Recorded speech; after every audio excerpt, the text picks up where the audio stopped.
You will hear a number of different recordings, and you'll have to answer questions on what you will hear. There will be time for you to read the instructions and questions, and you will have a chance to check your work. All the recordings will be played once only. The test is in 4 sections. Write all of your answers on the test pages.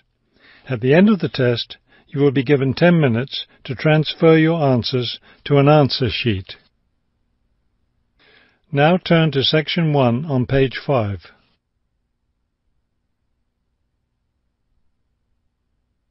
Section 1.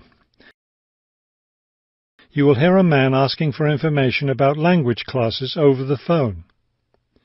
First, you have some time to look at questions 1 to 4 on page 5.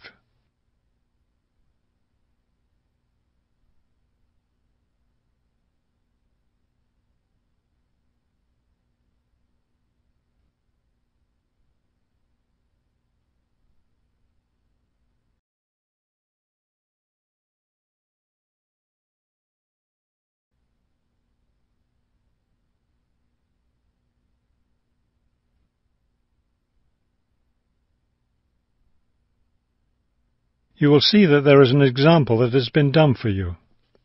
On this occasion only, the conversation relating to this will be played first. Good morning. Globetrotters Language School. How may I help you? Yes, I was wondering if you could give me some information on language classes. The woman answers the phone. Globetrotters Language School. So the word Globetrotters has been written at the top of the form. Now we shall begin. You should answer the questions as you listen, because you will not hear the recording a second time. Listen carefully and answer questions 1 to 4. Good morning. Globetrotters Language School. How may I help you? Yes, I was wondering if you could give me some information on language classes. Certainly. What language are you interested in studying? Well, that's the thing. I'm interested in learning Japanese, but I'd also like to improve my Chinese. I don't know which to study right now. Maybe the class schedule will help you decide. Did you want to study in the morning, afternoon, or evening? I work in the evenings, so mornings or afternoons would be best. Then that decides it for you. We offer an advanced Chinese class, but it meets on Wednesday and Friday evenings. I couldn't do that. When do the Japanese classes meet? We have beginning Japanese on Tuesday and Thursday mornings. No, wait, that's intermediate Japanese. Which level do you want? Advanced? No, beginning, definitely. I know some Chinese and some French, but I'm a real beginner with Japanese. Well then, are you free Monday, Wednesday and Friday mornings? That's when the beginning Japanese classes meet. We also have intermediate French on Friday mornings. I could do those mornings, but I'd prefer afternoon. Don't you have anything in the afternoon? We have intermediate Japanese class on Wednesday and Friday afternoons. I really need a beginner class, so I'll take the morning Japanese class. Could you give me an idea of the cost? What would be the tuition for the Japanese class? Before you hear the rest of the conversation, you have some time to look at questions 5 to 10 on page 5.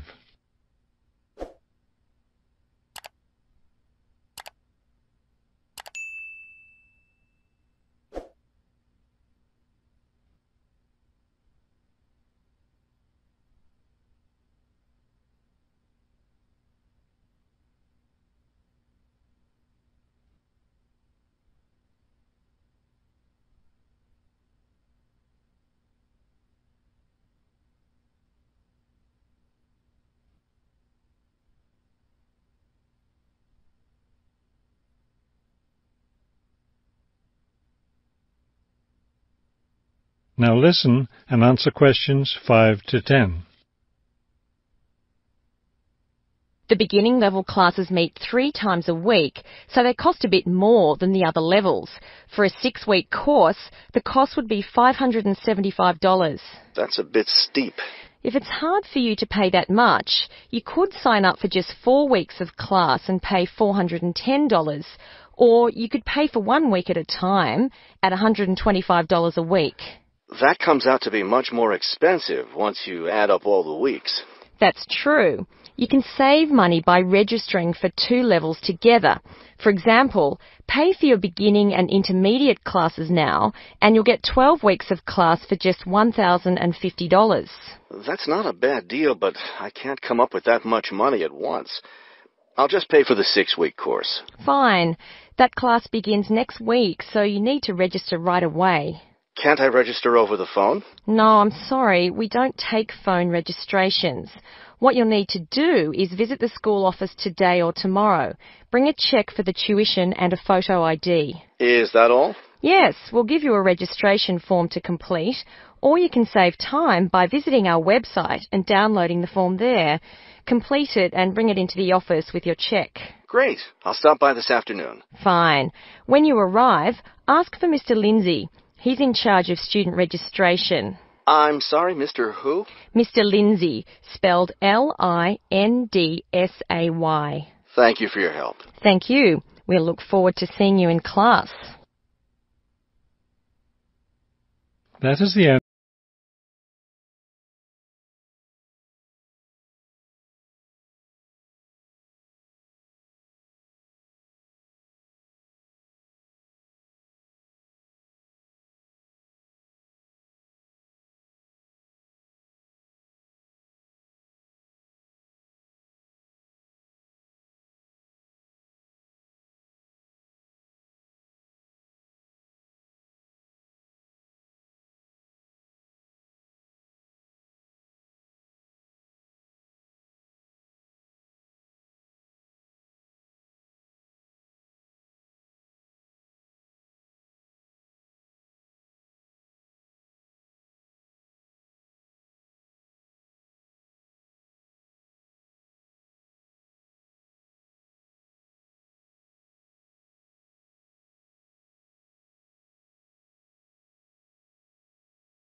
To 15. This afternoon, we'll visit the city's shopping district. Several blocks in the area are closed to car traffic, and I know you'll enjoy walking around there. I'd like to give you an overview of the district now, since you'll be on your own once we get there. You'll see on this map here that the shopping district consists of 2 streets, Pear Street, which runs north and south, and Cherry Street, which crosses Pear Street right here. Let's start our tour here on Pear Street, where the star is. This star marks the Harbor View bookstore. It's very popular among locals as well as tourists. You can buy a range of books of local interest, as well as a variety of magazines and newspapers. It's directly across the street from the city library, which is also worth a visit.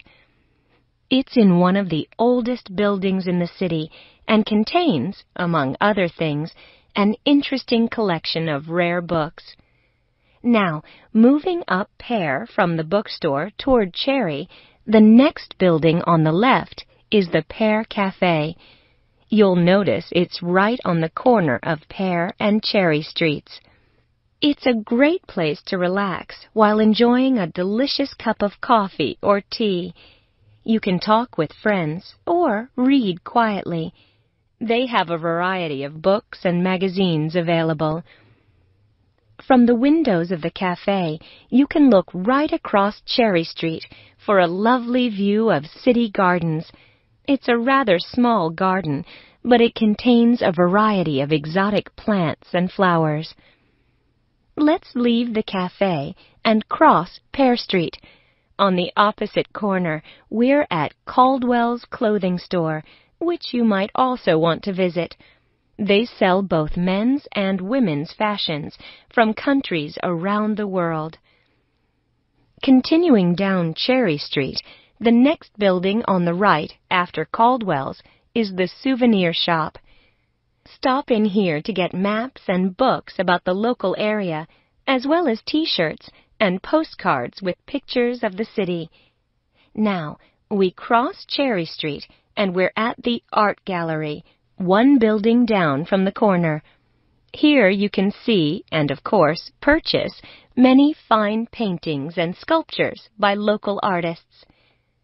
Let's keep going down Cherry Street toward the harbor. On the left, right after the gallery, is Harbor Park. It's a lovely place, and it's certainly worth spending some time there. Before you hear the rest of the talk, you have some time to look at questions 16 to 20 on page 7.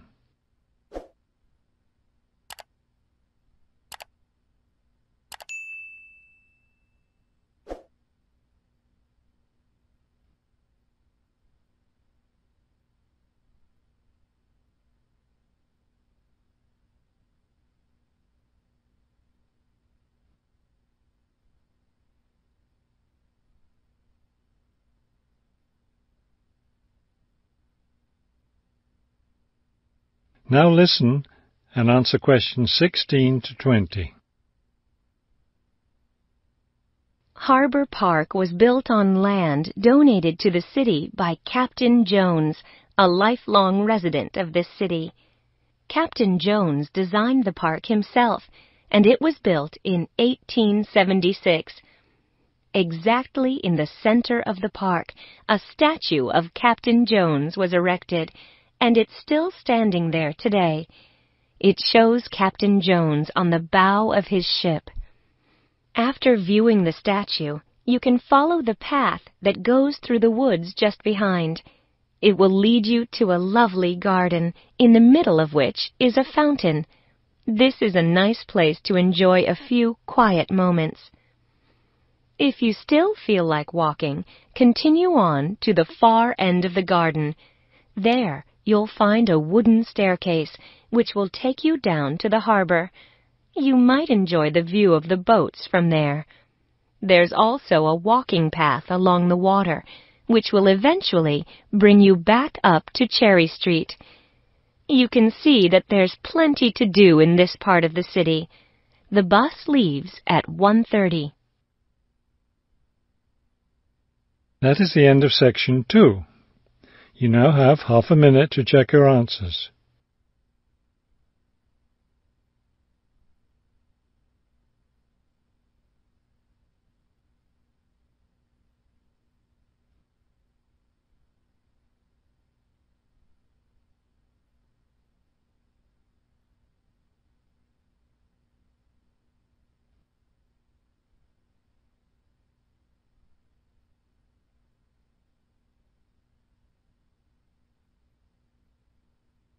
Now turn to section 3 on page 7. Section 3. You will hear a conversation between a university student and a librarian about using the city archives. First, you have some time to look at questions 21 to 24 on page 7.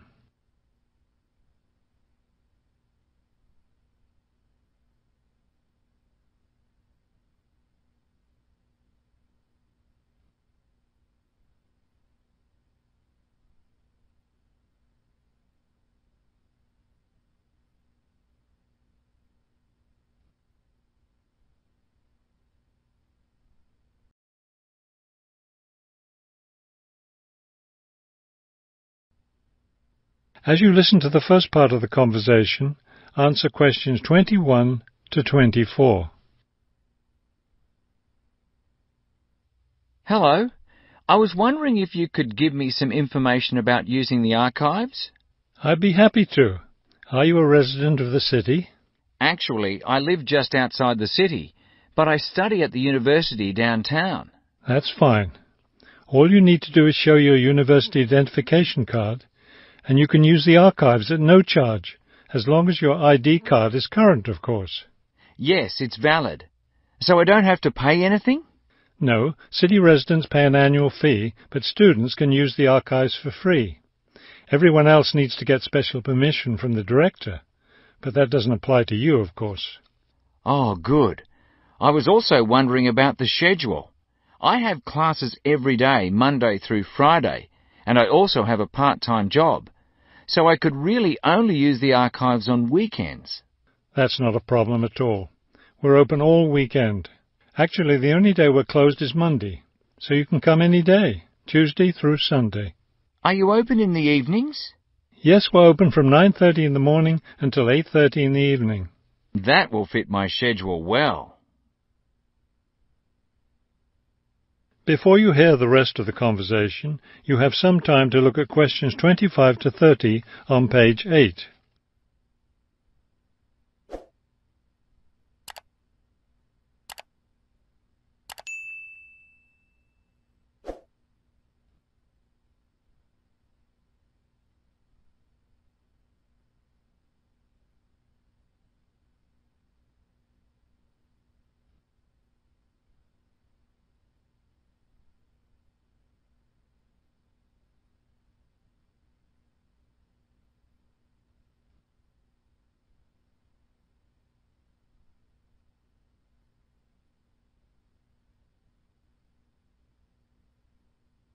Now listen and answer questions 25 to 30. Is there something else I can help you with? Yes. One thing I'll be needing to see for one of my class projects is old photographs. Do you have photographs of the city in the 19th century that I could look at? Yes, we store all the photographs in the basement. Those stairs over there will take you down to the photography collection. Just tell the librarian there what you're interested in, and he'll help you. Those would be 19th century photographs? Yes, the entire collection is there. Now, if you're interested in seeing documents from the 19th century, those are right here on the ground floor. I would like to see some of those documents. Does that collection include newspapers too? No, all the newspapers from the earliest ones in the 18th century up to the current time are on the second floor. Here, let me just give you this map of the archives, and you'll be able to find whatever it is you need. Thank you. Oh, I see you have a whole room devoted to maps. Yes, on the third floor. That's great, because one thing I need to do is look at how the city has developed over time. I'm sure you'll find a lot of helpful information there. Of course, some of the maps are several centuries old, so generally visitors are only allowed to see photographic reproductions of them. That shouldn't be a problem. What's this on the fourth floor? Ogden's Woolen Mill. As I'm sure you know, Ogden's Woolen Mill was the major entity responsible for the growth of this city in the 19th century. The Ogden heirs gave money for the archives to devote an entire floor to information about the history of the mill. Will I be able to find information about the Ogden family there? Photographs, personal papers, things like that? Probably the family photographs are stored downstairs in the photography collection. The personal papers would be on the 5th floor, where we keep all the personal papers of famous residents of our city. Thank you so much for your help. I'll be able to do a lot of my research here. That is the end of section 3. You now have half a minute to check your answers.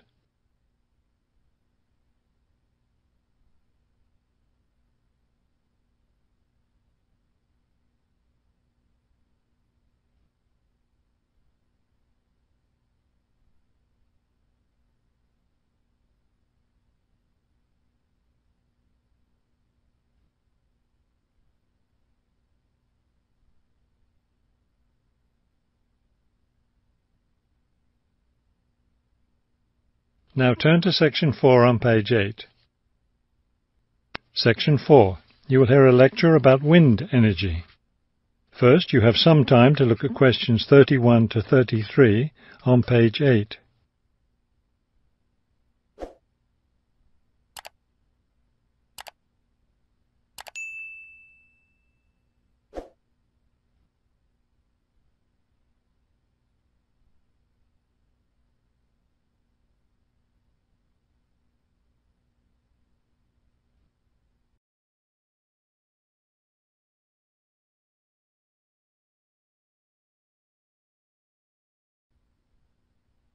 Now listen carefully and answer questions 31 to 33.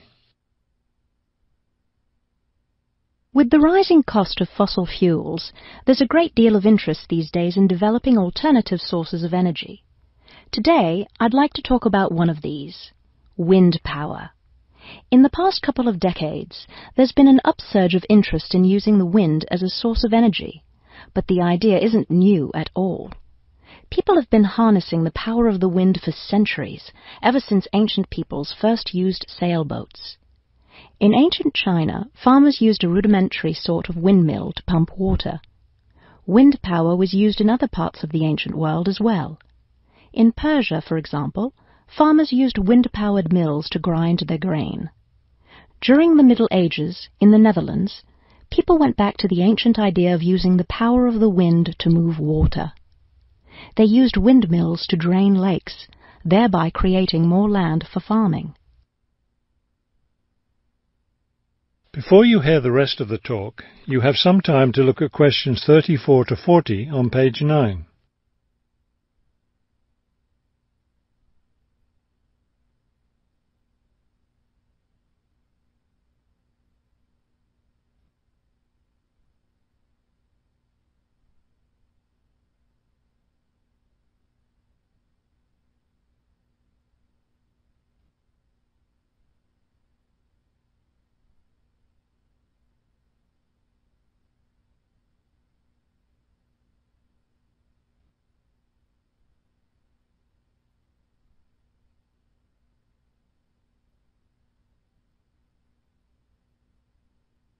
Now listen carefully and answer questions 34 to 40.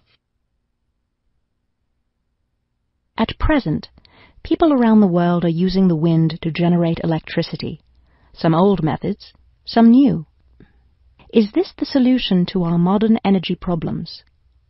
Well, as with anything, there are both advantages and disadvantages to using wind power. Let's take a look at some of the reasons to use wind power. One of the biggest problems with using fuels, such as oil and coal, is pollution. Wind power, on the other hand, is clean. It causes no pollution and therefore doesn't contribute to global warming. Another great advantage of wind power is that it's a renewable resource. Oil and coal reserves are limited, but will never run out of wind.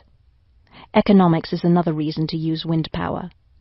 Using the wind to generate electricity costs less, much less, than running other types of generators.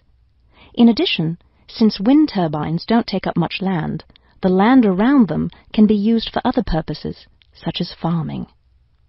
There are disadvantages, however. Even though generating electricity with wind is relatively inexpensive, the technology isn't cheap. The initial costs of setting up wind turbines can be quite high. Another issue is reliability. Wind doesn't blow at a constant strength. Therefore, at times, a lot of electricity can be produced, while at others there may be little or none. Wind turbines usually have to be located in rural areas where the land is open. Their distance from cities, where the most electricity is needed, is another issue. Although wind is considered to be a clean source of energy, wind turbines cause their own sort of pollution.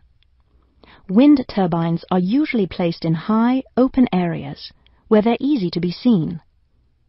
Rural residents often feel that the beautiful local scenery is spoiled by the sight of the wind turbines.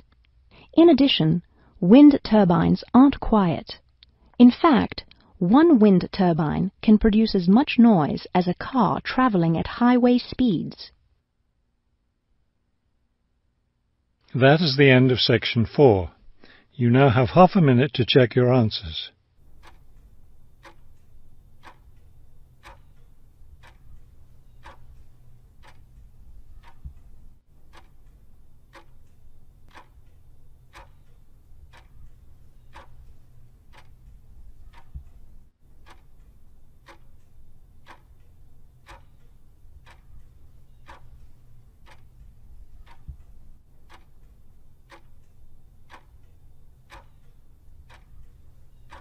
You will now have 10 minutes to transfer your answers to the listening answer sheet.